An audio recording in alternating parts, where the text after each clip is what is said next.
What's up, guys? Before we get today's upload started, I would like to start out by thanking Addict USA. I'd definitely like to thank them for sponsoring today's video. Today we're going to be installing the UMBRA taillights on my 2022 ZL1. These taillights are also available for the 5th gen, the 6th gen, the 2016, 17, 18, and featured in today's video, the 2019, 2020, 21, and 22, and now 23. Besides taillights, they have a massive inventory for us domestic guys. They've got us covered as far as carbon fiber, body kits, front end conversions, you name it. Go check them out. Thank you to Auto Addicts for sponsoring today's video. Here we go.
Memphis, man.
just gonna get this shut off here.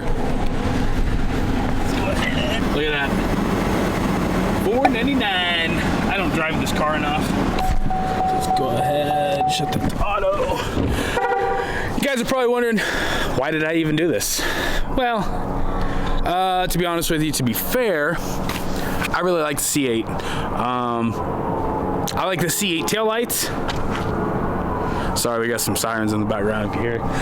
But anyways, this is the best way to bring the C8 Corvette. That's the best part about the whole rear end of the car. Other than that, it's just a big, wow. It's Sunday night. Give it a break, people. Sorry for doing it in the dark. This is really the best time to do it because it allows me to really show the entire thing. Everybody does an install video. I'm not doing that. I'm just gonna cover highlights, my opinions. I'm gonna give you just a demo of the lights working in general, and I'm gonna tell you they're badass. The reason I did this is the 2019 and up are my favorite by far, and I've actually done a poll on this. They're by far my favorite taillight, but they were cool in 2019 when nobody else had them. So, you know, now it's 2022. 3 years have passed. The newer body styles starting to come more and more common. So the thing is this is a good way to actually like switch it up. So they look like the C8. Yeah, and I think that's actually the intention of them. They look exactly like the C8. This actually reminds me of that claw, especially the claw that goes around like the air intake vents on the side of the C8. These actually, with the angles and everything, I think it really matches the entire car. The wing needs to go. That is not up for question. Yeah, the wing needs to go. That's different video, different day. As far as fitment goes, everybody's wondering this. Yes, I have taken a panel gap gauge to them. Cheap, you can get them on Amazon, $5, whatever. If you need help, I'll message me, I'll send a link to you. My kit maybe is just a touch more recessed on the driver's side, more so than it is on the passenger. I mean, it's probably like a 1/16 of an inch. All my years of fitting, you know, body panels, blah, blah, blah, doing all that crap, it's the only reason I know. If you're just going to buy something to bolt on and fit, just stick it in, bolt it in, and go, perfect. Let's see here, got my drone. The only weird thing is you're gonna have a couple wires. Gonna have a couple wires, one on each side, and that is for reverse lights, I believe. There's different amperages that run through these, you know, the circuit boards for the LEDs and everything, and tapping into the third brake light was the most stable, easiest, and efficient way for them to do so. I'm gonna tell you, it's really easy. All you do is pull this carpet off, unplug from the third brake light, the new connector tees right in. I'll leave a link to the video below. Follow the instructions. Super simple, super fast. I think what the whole thing take me? Hour and a half, 2 hours. Yeah, hour and a half, 2 hours, yeah. Hour and a half, 2 hours, you'd have it done. The only thing was mine is I had to take the rear tires off because I have these mud guards on. Other than that, there are 2 bolts. And if you're looking at the OE lights, these lights do not have them. There are 2 7mm screw. The head of the bolt is 7mm. And there's 2 screws that go down there below. I know the rear bumper cover sucks coming off. It's super, super easy.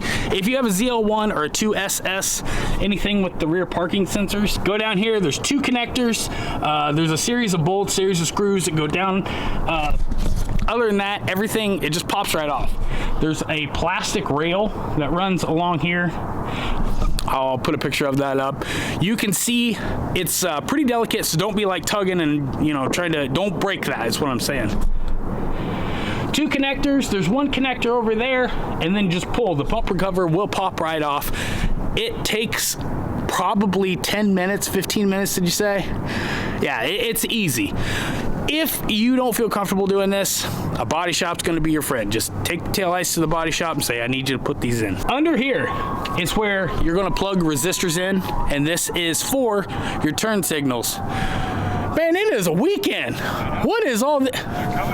Man, here we go. Now, if you listen to Mo, I've heard him mentioned on the website numerous times that the resistors you have to plug in are so your turn signals don't hyper flash. And it's just a way for the turn signal to regulate the voltage or the amperage. And that's the badass part, is the sequential. If you want to make something cool, you make it sequential. And that's what they did. So in order to get that to function properly, it's super simple. I just basically took a little bit of, you can take acetone, MEK, paint thinner, glue be gone, any of those kind of solvents, rubbing alcohol, wipe it down, heat it up to about 150, 200 degrees. There's a piece of VHT double-sided tape on the back side of that resistor. Heat the bumper cover up, the understructure of the bumper cover, 150, 200 degrees. Stick it on, it's done. Plug the resistor in, and you're pretty much it. Just slap the bumper cover back on. Super simple. Now, the finished product is all gonna be interpretive. It's gonna be what you want. If you like the way this kit looks, buy it. I'm telling you, there's zero regrets. The fit is awesome. It's just like OE. I think they look amazing. They're super bright, but they do match the brightness of the other, the rest of your lights as far as like OE-wise goes. Also, in the daytime, I will say this, the LEDs are very prominent and you'll be able to see them, but they do have like this point where they taper off. Like they will taper off up here. And it produces kind of like this glowing effect. It is unlike C8, but it is really, really cool. So, daytime, yeah, these things run awesome so far. They're very bright. The fit, finish, the function is OE. I've talked to auto addicts themselves, 10 years in the making. They do make these things for every single 5th, 6th, the 16, 17, and 18, and this is the 19, 21, 22. Also for sequential, this is the only sequential kit on the market. So, again, I just want to say thank you to Auto Addicts USA. Thank you for sponsoring today's video. If you guys have any questions, drop them below. I'll answer all your questions. If you're interested in getting any of the taillights or any of the products themselves, use the link below. If you guys do get a set, email me a picture of them. I will make sure to showcase them on the next video. Hope you guys are having an awesome day. Don't forget to subscribe on your way out. Like the video. Take care. We'll see you guys on the next one. See ya.